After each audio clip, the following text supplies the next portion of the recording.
Ça va, vous avez bien dormi? Voilà, la fatigue se sent là. Ok, peut-être que vous ne comprenez pas pourquoi aujourd'hui vous êtes assis par fratrie ou juste par frères et sœurs. En fait, Marie et moi, on a eu à cœur en fait de parler des relations frères et sœurs, des relations famille. Et on a juste envie en fait de vous partager notre témoignage. Donc, vous expliquer le tout début de notre relation, Marie et moi.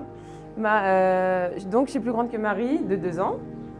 Et on a une relation très, très fusionnelle. Vraiment, on était tout le temps ensemble, on dormait dans la même chambre, à l'école primaire, collège, lycée, on était dans les mêmes établissements. Et même, on s'habillait pareil parce qu'on s'aimait tellement qu'on voulait être des jumelles. Jusqu'à on demandait à notre mère, mais pourquoi on n'est pas jumelles? Et on s'aimait tellement, on faisait même les bêtises ensemble, même s'il fallait couvrir sa sœur, on se couvrait. Et bon, bien évidemment, des fois on se battait, ça c'est normal, mais bon, on rigolait. Et vraiment notre relation jusqu'au lycée, ça a été toujours ça en fait. On était toujours ensemble, toujours en complicité, on se disait tout. C'était ouais, c'était ma meilleure amie, c'était aussi ma sœur, c'était mon binôme, c'était mon partenaire de bêtises, absolument tout, tout, tout. Donc je pense que vous avez tous connu ça. Et à un moment donné dans notre vie, il y a eu une saison de division. Parce qu'on a eu des faits familiaux qui ont fait que ça a semé les discordes dans notre famille. Et les impacts que ça a eu sur nous, c'est qu'il n'y avait plus de communication. Donc il faut savoir aussi que, Stéphanie ne l'a pas précisé, du coup je le précise, c'est que quand on était petite, notre mère prenait soin de notre foi et on allait tout le temps à l'église et on aimait Dieu. Et c'est ce qui faisait régner la paix chez nous. Et du coup pendant ce temps de division, Stéphanie et moi, on était plus grandes, on avait à peu près vos âges, une 12 par là, jusqu'à 16 ans on va dire. On n'allait plus à l'église. Clairement, Dieu c'était pas pour nous, c'était pas du tout notre délire. On avait vraiment délaissé Dieu, on n'était plus du tout en relation avec Dieu. Du coup, notre impact c'est qu'on se disputait beaucoup, jusqu'à se donner des coups très violents. On se disait des méchancetés comme j'aurais voulu ne pas naître dans cette famille, j'aurais pas voulu que tu sois ma sœur, j'aurais préféré que tu meures que tu sois ma sœur. On a les gens c'était pas forcément méchant, mais ils nous comparaient toujours. Stéphanie, elle est ça, Marie, elle est ça, oui, mais regarde, Stéphanie, elle a ça, et tout, etc. Généralement, on pensait que j'étais toujours la grande sœur et que Stéphanie était la petite sœur. Et chez elle, ça avait, dans son cœur, elle se sentait pas bien parce que être la grande sœur, c'est le rôle de protecteur, c'est un rôle important. Et du coup, moi, ça me mettait un peu plus en avant qu'elle, et du coup, ça a semé la jalousie en elle. Pour moi, c'est que Stéphanie, elle faisait de la danse, elle était très talentueuse dans la danse. Et généralement, on voyait que Stéphanie. Et moi, comme je faisais que de la gymnastique, c'était pas aussi glorieux, on va dire comme ça. Du coup, je me suis sentie délaissée et il fallait toujours que je prouve que je suis ici. Et aussi, on se taquinait souvent, parfois un peu trop. Du coup, on commençait à se sentir mal, à se demander si on avait vraiment de la valeur aux yeux de notre mère, si vraiment on était comme ça. Stéphanie était plus fine que moi. Moi, j'étais un petit peu plus ronde. Ça m'avait un peu plus blessée. Enfin, voilà, des choses même physiques que vous pouvez connaître et que généralement dans votre famille, vous pouvez, ou dans votre relation de frères et sœurs, ça peut semer la division, la jalousie, la comparaison, le manque d'assurance et la colère, la haine vraiment entre vos frères et vos sœurs. Et cet impact-là, ça nous a vraiment impacté, pas que nous deux, mais aussi dans la relation familiale. Ça a divisé notre famille, parce qu'il faut savoir qu'on est 6 sœurs, donc quand un binôme ne va pas chez nous, et ça sème un peu le dysfonctionnement de notre famille. Et on va voir ce que Dieu a dit par rapport au tourment, par rapport aux familles qui sont brisées, aux familles qui se déchirent, dans Marc 4, verset 3. Non, Marc 3, verset 24, excuse-moi. 25, bon, on va voir. Et quand les gens d'une famille se battent entre eux, cette famille ne pourra pas continuer à exister. J'espère que ça vous parle. Quand il y a des dysfonctionnements dans la famille, Dieu le dit bien, que la famille ne pourra pas continuer à exister. Et voilà comment on a réussi dans notre foi. Si Sévanie, pardon, tu veux rajouter un truc? Oui, donc comme vous voyez du coup sur la photo, c'est notre mère et du coup toute notre sœur. Et je pense que si aujourd'hui Marie et moi on était encore dans cette division, à toujours être dans cette violence, que ce soit physique ou dans les mots, même à se rejeter, à avoir honte de sa propre sœur, je pense qu'aujourd'hui en fait on ne serait pas là avec nos sœurs, avec le sourire, avec notre mère, on ne serait pas unis comme vous pouvez le voir sur cette photo. Et vous vous demandez peut-être comment aujourd'hui on a fait pour être unis, encore plus que jamais. C'est tout simplement en venant ici à Sport et Foi. Même si on était unis à Sport et Foi, il y a eu beaucoup de clashs qui ont été violents aussi. Et en fait, c'est juste que j'ai décidé de faire ce pas de foi. J'ai décidé en fait de vouloir suivre Dieu, de vouloir suivre Jésus et de donner ma vie en fait à Dieu. Et que du coup, j'ai fait ce pas de foi en fait de me faire baptiser. Mais c'est pas juste le baptême, le grand plongeon. J'ai vraiment décidé de faire le baptême et d'obéir en fait à Dieu. C'est-à-dire ok en fait, si quand je me fais baptiser, je peux plus continuer à avoir un comportement de rebelle. Je peux plus continuer à insulter ma sœur, je peux pas continuer à lui donner des points, je peux plus continuer à la rejeter, je peux plus continuer à avoir honte. Et du coup, c'est ce que j'ai fait. Ça a pris du temps. Et ça m'a aussi aidée parce que moi, à un moment donné, j'ai dû partir, j'ai dû quitter la famille pour pouvoir vivre à Paris. Du coup, il y a eu la distance et ça m'a fait beaucoup réfléchir en fait. J'ai réalisé que moi, je culpabilisais beaucoup en fait d'avoir été si violente avec ma sœur, de voir en fait que c'est vrai que quand je voyais ma sœur et que je voyais des bleus sur son corps, je m'en voulais beaucoup. Que de l'insulter, ouais, c'était comme si en fait, quand je voyais ma sœur, je me voyais moi et que je me rejetais moi-même en fait. Et que pour moi, c'était juste atroce. Et du coup, j'ai réussi en fait à avoir un comportement d'amour. C'est-à-dire que même si elle n'était pas baptisée, si elle continuait à m'insulter, si elle continuait à avoir de la colère contre moi, en fait, je continue à l'aimer en fait. C'est ce sacrifice que j'ai fait parce que je voulais retrouver la relation que j'ai avec ma sœur. Je voulais retrouver en fait l'amour que j'ai pour elle et que surtout j'ai demandé à Dieu, mais aide-moi en fait à l'aimer comme toi tu l'aimes, aide-moi en fait à retrouver cette relation saine, aide-moi tous les jours en fait à manifester de l'amour, même si elle me rejette, même si elle m'insulte. Et c'est ce que j'ai fait en fait. Dans ma famille, ils ont pu voir que mon comportement il a changé et que du coup ça a porté du fruit et que finalement l'année qui a suivi, Meggy elle s'est fait baptiser. Elle a décidé aussi de suivre Jésus, que finalement dans toute notre famille on était tous en train de s'insulter. Finalement on a réussi à ne plus s'insulter, on a réussi à se dire je t'aime alors que ça c'était un mot tabou, ça n'existait pas. Tu ne dis pas je t'aime.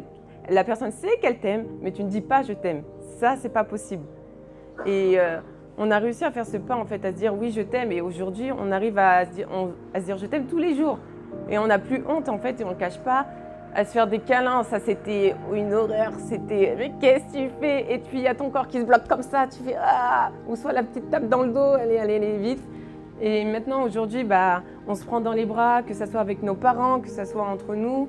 Et du coup, le verset que je voulais vous partager par rapport à ça, c'est dans Proverbe 17:17. C'est qu'un ami montre son affection en toutes circonstances. Un frère est fait pour partager les difficultés.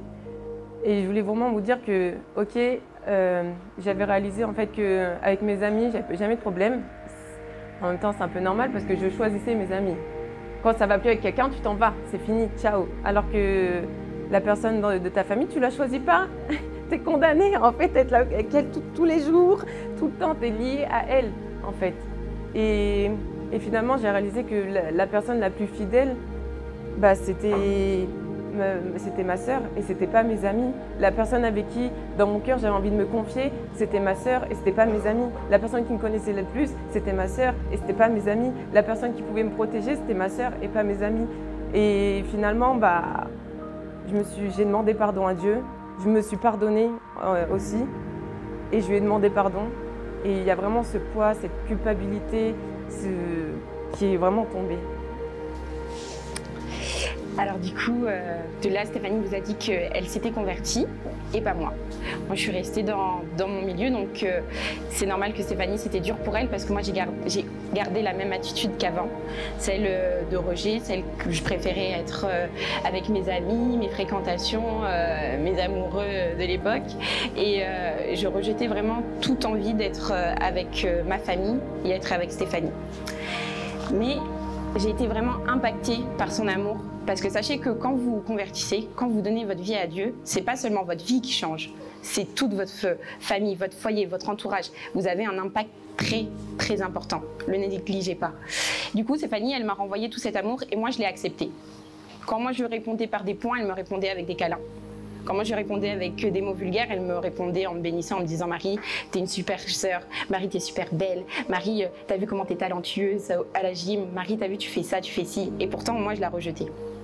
Du coup, ça m'a impactée, ça m'a parlé, mais j'ai continué à faire mon petit chemin. J'ai pris mes distances, moi aussi, je suis partie faire mes études à Nantes et ça m'a aussi interpellée. Parce que la distance, ça vous permet de vous rendre compte de l'importance des gens qui sont dans votre vie, quand vous les avez plus avec vous.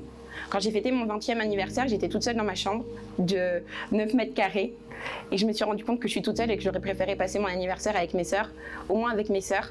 Et bien là, je me suis rendu compte que oui, elles sont importantes à ma vie. Oui, je me sens seule quand elles sont pas là. Oui, je suis joyeuse et j'aimerais ne pas me séparer d'elles quand elles sont avec moi. Et oui, en fait, tout le monde n'est pas facile à vivre. Vos frères et vos sœurs, chacun a son caractère.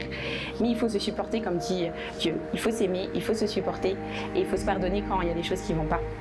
Et du coup, moi, je suis convertie depuis très peu, depuis 2 ans. Et c'est là où je me suis, où Dieu a vraiment fait son travail parce que je l'ai autorisé à faire le ménage dans ma vie.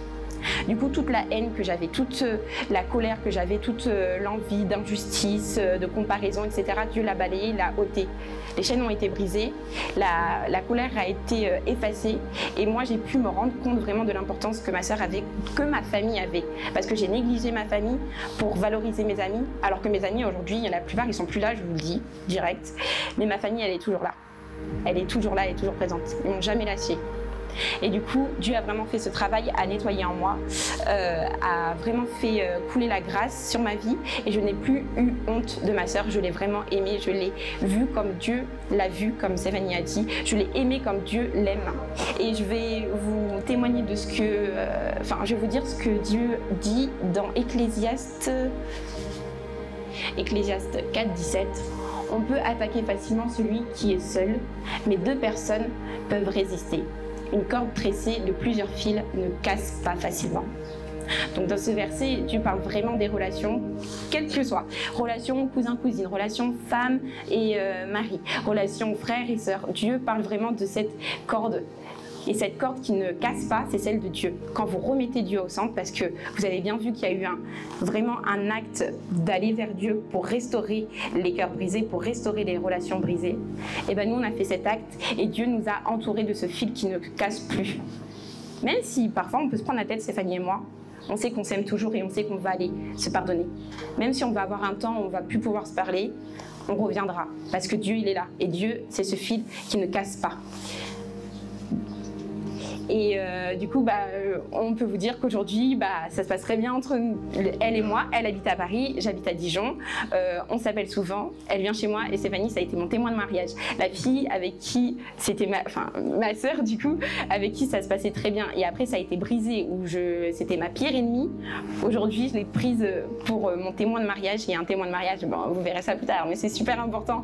Donc voilà, pour vous dire que Dieu, il vous néglige pas. Il voit vos pleurs, il voit vos cris, il voit vos besoins. Même si vous pensez que vous n'en avez pas besoin, qu'un frère, une sœur, vous vous entendez pas avec, vous pouvez, hop, c'est bon, c'est juste un nom comme ça, mais c'est votre sang. Croyez-moi que quand il y aura un problème, vous reviendrez toujours à la maison. Et Dieu, il veut vous appeler à revenir à la maison, à revenir dans sa famille, à vous impliquer dans votre famille. Arrêtez de regarder Netflix dans votre chambre et à dire non, moi je sors pas avec toi. Venez, faites du shopping avec votre sœur, votre frère, faites des choses, impliquez-vous dans votre famille, c'est super important. Du coup, je voulais vous amener, en fait, si aujourd'hui vous êtes assis à côté, c'est parce que je voulais vous amener, en fait, à faire ce pas. C'est pas une obligation, mais juste ceux qui ressentent vraiment dans leur cœur, en fait, ce pas de demander pardon je te demande pardon en fait si j'ai été en colère et que j'ai même pas été capable de te le dire et que c'est juste mon comportement qui a montré que j'étais en colère contre toi. Je te demande pardon si j'ai jamais réussi à te dire je t'aime. Je te demande pardon si j'ai peut-être eu honte de toi. Et aussi dire en fait, se pardonner soi-même en fait. Et du coup, je voulais vraiment qu'on prenne un temps, juste 2-3 minutes, pour que vous puissiez prier ensemble